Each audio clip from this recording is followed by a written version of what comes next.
विघ्नहर्ता श्री गणेश, श्री गणेश, श्री गणेश। यदि प्रभु महाशिव मेरे साथ आ गए तो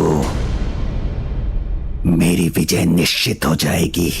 इसलिए अब इनके पास दो ही विकल्प शेष हैं।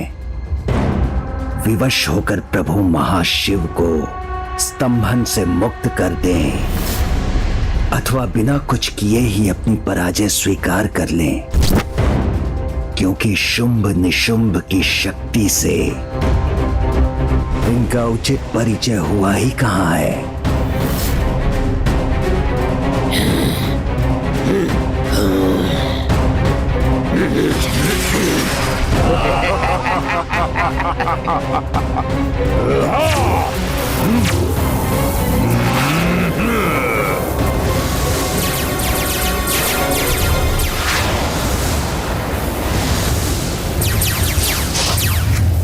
अब इस जटिल समस्या का समाधान तो तुम्हें ही ढूंढना होगा पुत्र गणेश, क्योंकि ये देवी कवच अब अधिक समय तक स्थिर नहीं रह सकेगा।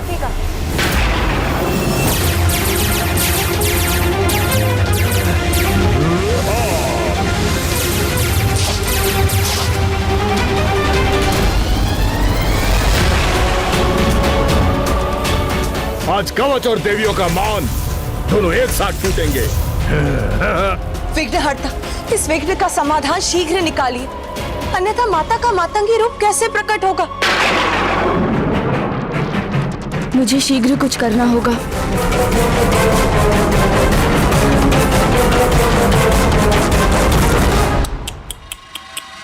कोई हल नहीं है इसका। हे प्रभु महाशिव, अब आपके स्तंभन से बाहर आने का समय हो चुका है। अब तो चित भी मेरी और पट भी मेरी। हाँ, सोचिए प्रभु, विचार कीजिए। बुद्धि के देवता है ना आप, तो आपकी इतनी परीक्षा तो चलती है।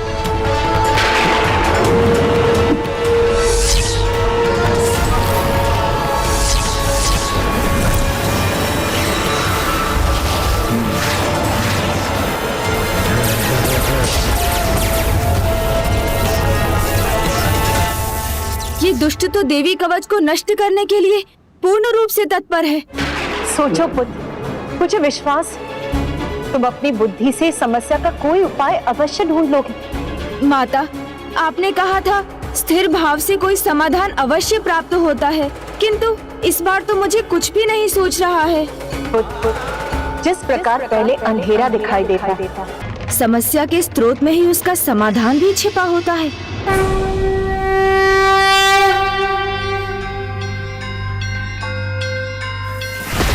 सोचो पुत्र, मूल समस्या क्या है?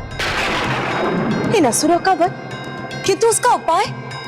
नहीं माता, उसका समाधान तो माता कौशिकी के प्रकट होने में है। तो फिर ये टूटता हुआ देवी कवच?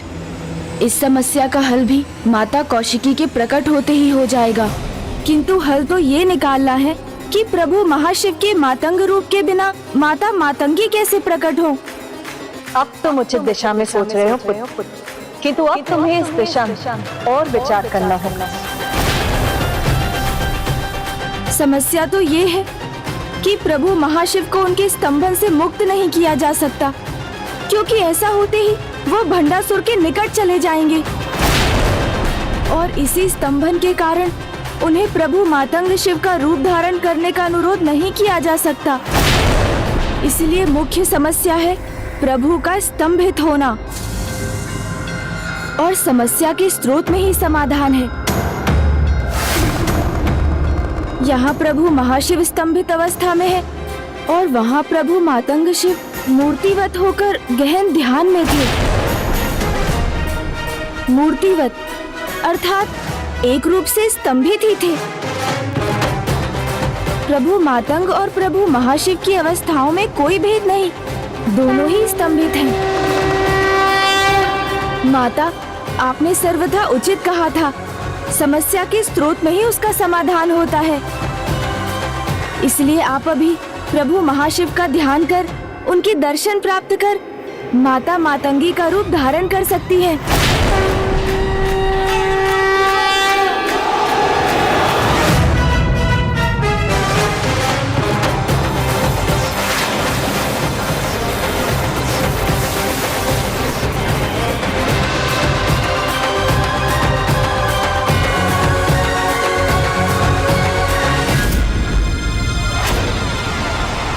माता पार्वती ने भी तो प्रभु मातंग की समाधि की स्तंभित अवस्था को देख माता मातंगी का रूप धारण किया था। तो फिर एक ही अवस्था के दो भिन्न परिणाम कैसे हो सकते हैं? और उससे भी बड़ा सत्य तो ये है माता कि प्रभु को हम उनके जिस रूप में स्मरण करते हैं वो हमें उसी रूप में प्रत्यक्ष दर्शन देते हैं। मैंने उचित कहा ना माता?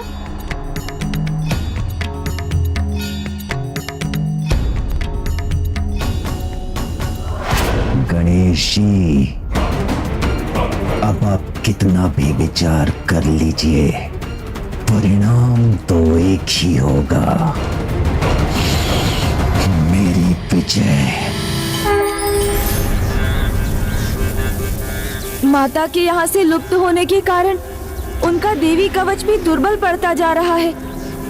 इसीलिए आप सभी माताओं पर इन दुष्ट असुरों के आक्रमण में अब अधिक समय शेष नहीं। माता को अभी बहुत कुछ करना है और समय बहुत कम है।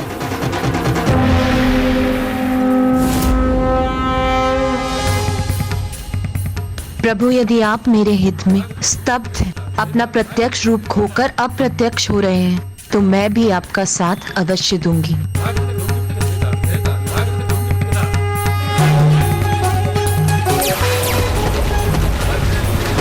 अब तो जब माता कौशिकी विंध्यवासिनी के रूप में युद्ध भूमि में लौटेंगी, तभी इन असुरों का विनाश आरंभ हो सकेगा। और अभी तक तो हमें उनके मातंगी रूप लेने का भी आभास नहीं हुआ है। उन्हें इसमें इतना समय क्यों लग रहा है?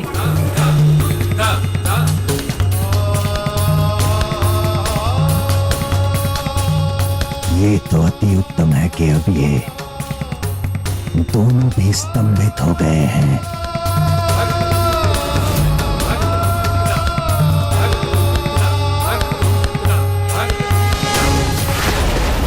ईश्वर के ही समान सनातन मंत्र तो देवी शक्तियों के प्रतीक हैं। ईश्वर जब स्वयं प्रकट नहीं होते तो उनके स्थान पर मंत्र ही होते हैं। हे माता, यहाँ आपकी आवश्यकता है।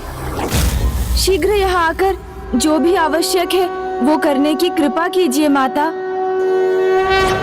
ये तो दुर्बलता की आहट है। जब विपदा सामने आती है और उसका सामना करने का कोई उपाय नहीं होता, तो जो बलहीन होते हैं वो भगवान का नाम जपने लगते हैं। पुत्र, विपत्ति हो या अनुकूल परिस्थिति, भगवान के लिए भक्त और भक्त के लिए भगवान एक ही समान होते हैं। इसीलिए पुत्र, किसी भी परिस्थिति में भगवान का स्मरण करना दुर्बलता नहीं, भक्ति है, जिससे कोई भी असंभव कार्य संभव हो जाता है। इसे ही तो कहते हैं भक्ति की शक्ति, भक्ति की शक्ति। नहीं नहीं, कुछ नहीं कर सकती तुम देवी, कुछ नहीं।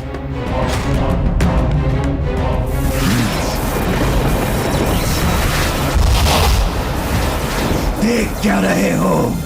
आक्रमण करो और उस देवी के लौटने के पहले उसकी सेना का अंत करो।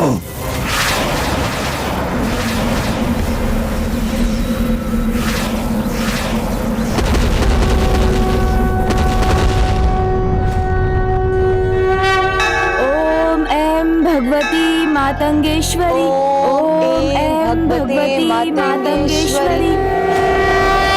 और जब माता कौशिकी विंध्यवासिनी के रूप में युद्ध भूमि में लौटेंगी, तभी इन असुरों का विनाश आरंभ हो सकेगा। ओम ऐं भगवती मातंगेश्वरी, ओम ऐं भगवती मातंगेश्वरी।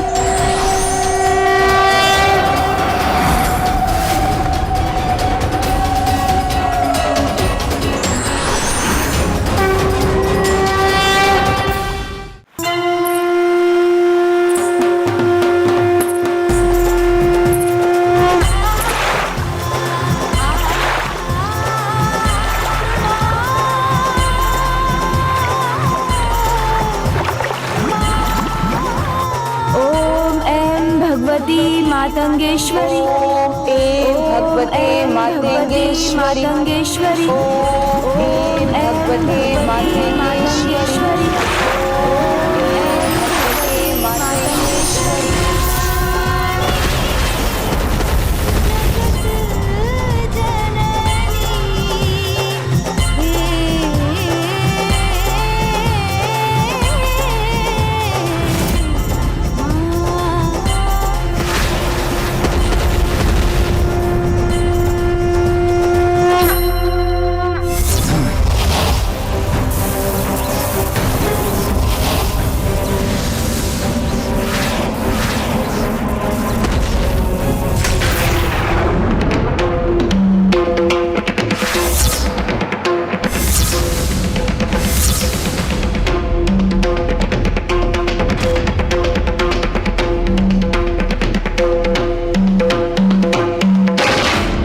निशुंभ, अब बिना विलंब किए इनकी मुख्य देवी के लौटने के पहले इन्हें स्तंभित कर दो और अपनी अपार शक्ति से इन्हें कुचल कर रख दो।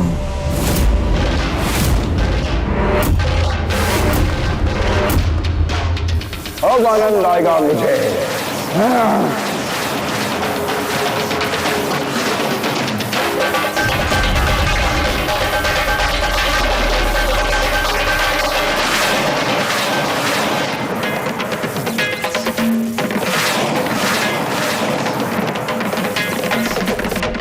हे माता, आप कहाँ हैं? कहाँ है आप?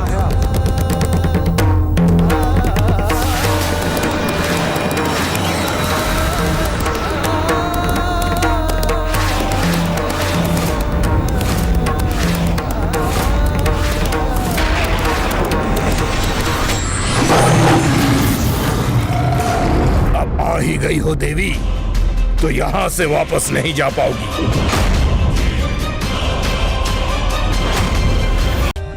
For more updates, subscribe to our channel, click the show links and enjoy watching the videos.